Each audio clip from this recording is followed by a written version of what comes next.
This is the CBS Evening News with Walter Cronkite. Good evening. President Carter delivers a special address to the United Nations this evening, and he's expected to place particular emphasis on his continuing campaign for worldwide human rights.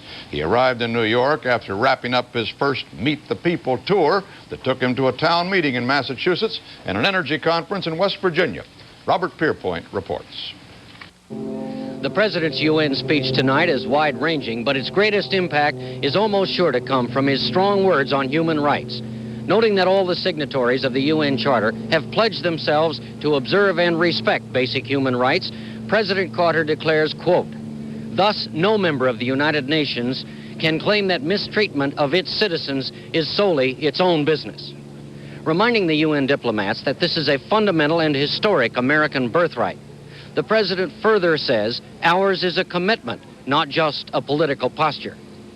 President Carter also suggests the UN Human Rights Commission should be more active and should move back to New York, where a free press can keep an eye on it.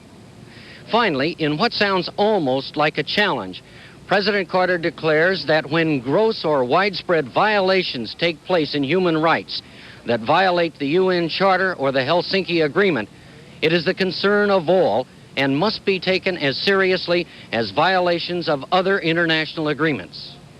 The president also stresses tonight his hopes for a nuclear disarmament agreement with the Soviet Union, apparently in the belief that this can be done despite his obvious dispute with the Kremlin over human rights.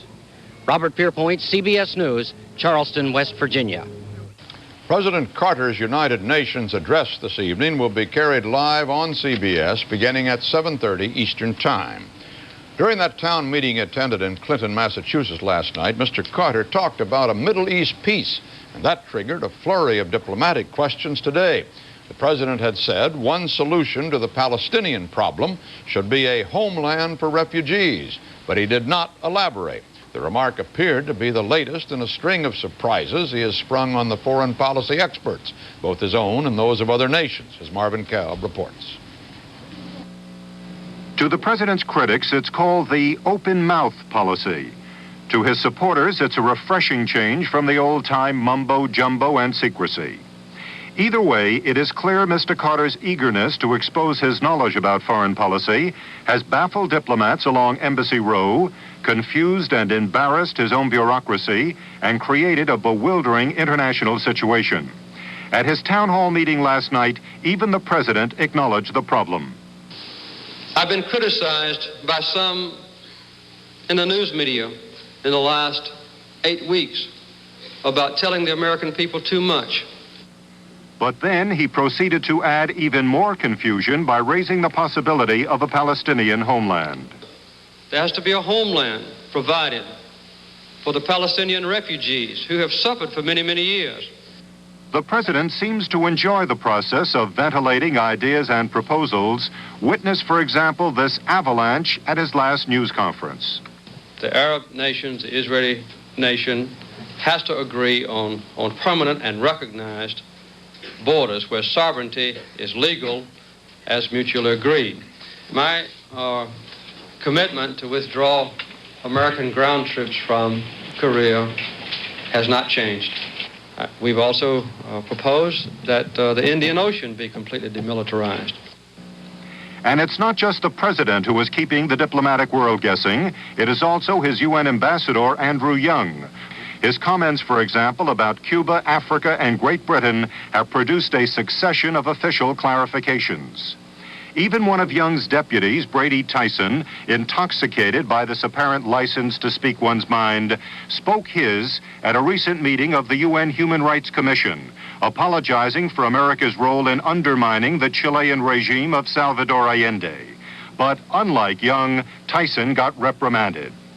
On Capitol Hill, this has created more than just confusion. It's also created a political opportunity for the Republicans. I have to be also concerned about this do-it-yourself diplomacy that with Andy Young and saying the things that he wants to say at the drop of a hat, and the president himself on a given moment. But Dr. Zbigniew Brzezinski, the president's national security advisor, sees careful planning where others see the signs of inexperience. The public simply hasn't become accustomed to a truly open style. But that open style, I want to emphasize, is based very much on premeditation. When the president speaks, he speaks with considerable authority, with a great deal of forethought. So far as one can tell, Brzezinski did not know that the president was going to talk publicly about a Palestinian homeland, nor did Secretary of State Vance nor any top Middle East expert, and they spent most of the day trying to contain the diplomatic damage. Most officials here applaud the president's candor, but wonder whether his outspoken style can genuinely coexist with delicate diplomacy, especially in the volatile Middle East. Marvin Kalb, CBS News, the State Department. Presidential News Secretary Jody Powell played down Mr. Carter's reference to a homeland for Palestinians, saying it has no particular significance. But Palestinian leader Yasser Arafat said in Cairo that the remark was an important step that touched the core of the problem. In Israel, however, Prime Minister Rabin said the remark troubled him.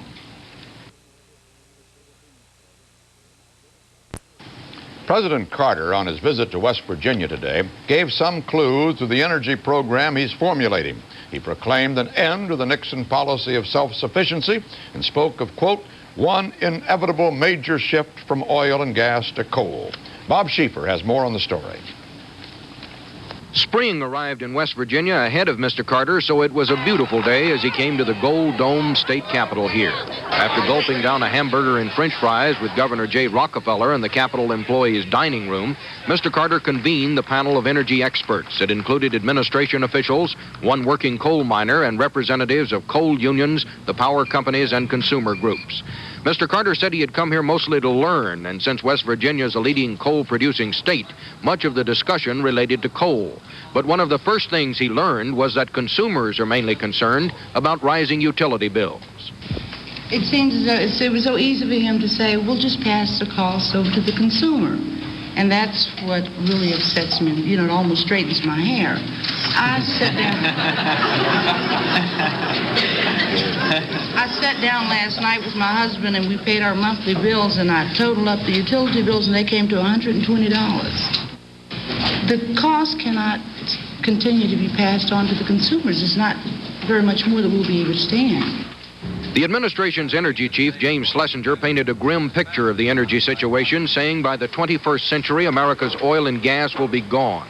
He said that will require strict conservation now. So strict that Mr. Carter predicted the energy conservation program he'll announce next month will probably cost him some of his popularity. But I'm willing to give up some of my own personal popularity among the people of this nation to require them to face the brutal facts that we all are going to have to work together to deal with the impending crisis that's going to come regardless in future years as energy runs out. Although Mr. Carter strongly suggested that his energy program will be a tough one requiring sacrifice, he gave few specifics as to just what that program will include. Aides said that was because this was not a forum to lay out energy policy. Rather, they said this was a time to gather ideas on what the policy ought to be. Bob Schieffer, CBS News, Charleston, West Virginia. Democratic Senator Abraham Ribicoff predicted today that Mr. Carter will face the biggest fight of his presidency when he tries to push his energy proposals through Congress. Mr. Carter's visit to West Virginia followed that overnight stay in Clinton, Massachusetts. Gary Shepard reports on Clinton's morning after. The president left town just before 9 o'clock this morning after having breakfast with the Thompsons, his host family. The occasion made two of the Thompson children late for their high school classes. So before he departed, Mr. Carter wrote a note to the teacher. Please excuse Jane for being late. She had a guest in her home. Were you able to sleep last night with the president in the next room or the new room over? Hey, if I can sleep with 8 kids, I can sleep with him. Clinton went back to being just another small town today after its brief stint in the national limelight. The crowds were gone, and things were slowly getting back to normal. The fellow who was selling Jimmy Carter T-shirts yesterday at full price was having a clearance sale today, but there were few takers. Yeah, I cut my prices. From what to what? From $4 to $2.50. Okay, why is that?